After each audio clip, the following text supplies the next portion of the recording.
Welcome to A Dose of Grace, a weekly meditation podcast. These weekly sessions are more than just affirmations. They are God thoughts. So take a moment, inhale, exhale, and meditate on the thoughts of a creator who loves you and who sees you.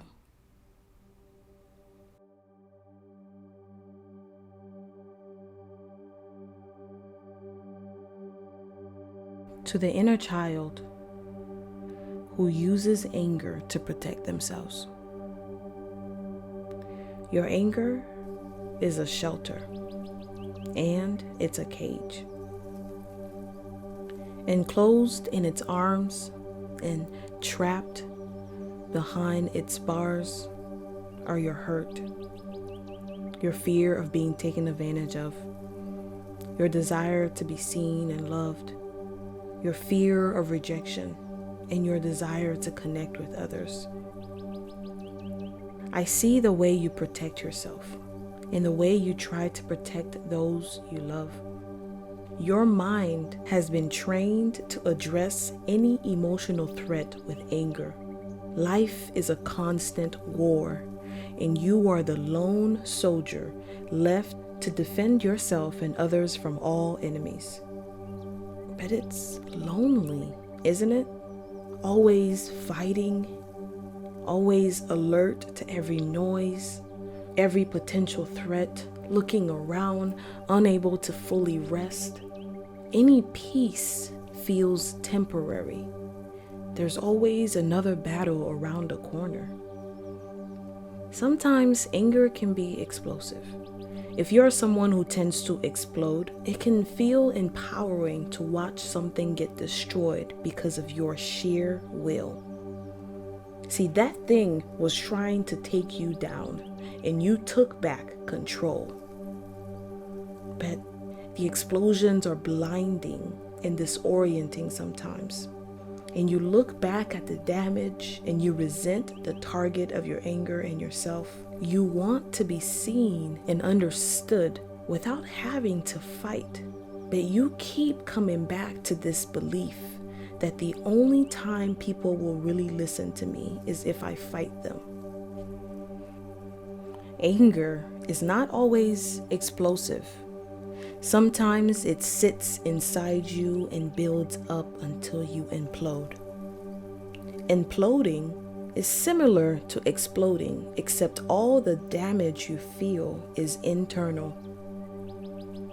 It builds inside you until you get to a point of overwhelming crisis and you collapse inside of yourself. Similar to an explosion, sometimes a casual moment can become the target of all of your frustrations. It can also lead to resentment of others and of yourself. The underlying belief is, if I can control or hide what I'm feeling, then this situation or this person will not have power over me. Whether you tend to implode or explode, or maybe you do a combination of both, ultimately, it's about survival. I know that you have been protecting yourself for so long.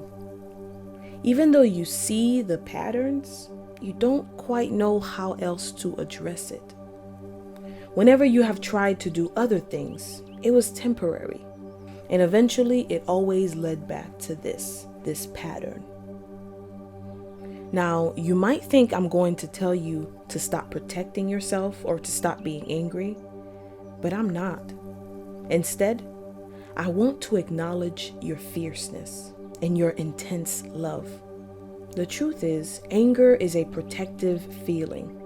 It is usually protecting a thought, an emotion, or a belief that you feel is being threatened. The goal is not to remove anger, but to use it in a healthy way. When you are angry today, ask yourself 2 questions. What is my anger trying to protect? What role will I play? Now, in regards to the first question, your anger could be covering feelings of hurt, embarrassment, shame, or nervousness, cautiousness, or it could be a way of hiding from a deep desire to be understood, to be treated with kindness, to be accepted, to be loved. The second question is, what role will I play? As I mentioned, anger is a protective emotion. There are multiple ways to protect. One of them you might be familiar with. This is the fighter. The fighter is armed with weapons and is on the lookout for all big threats. This role is necessary because there are some important survival issues and survival moments that require a fighter.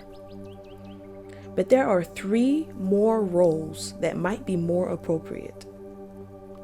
Another role is a teacher. See, teachers use education, kindness, and discipline to teach children. The people that you love, trust, and are in a relationship with need a teacher. After you identify what you are feeling, educate them. Sometimes they may need to learn it more than once. As a teacher, you might need to prepare your lesson plan.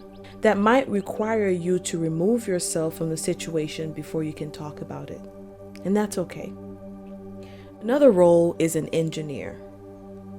Engineers create solutions by building and designing things. So you may need to build some coping skills because the situation that you are facing requires you to have a clear mind and some practical solutions. The third role is a natural scientist. Their role is to observe nature, to take notes, to study things. Sometimes you're angry and there's no practical solution to it. Even after you identify your underlying emotion, there's nothing to do.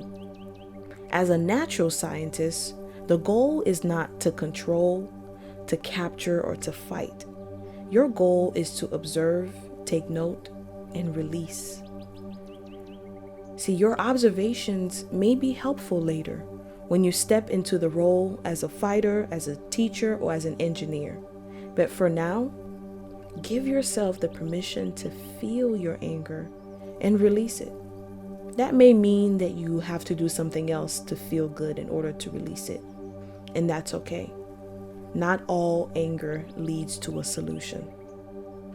All the roles that I mentioned, teacher, engineer, natural scientist, and even the fighter role, those take training.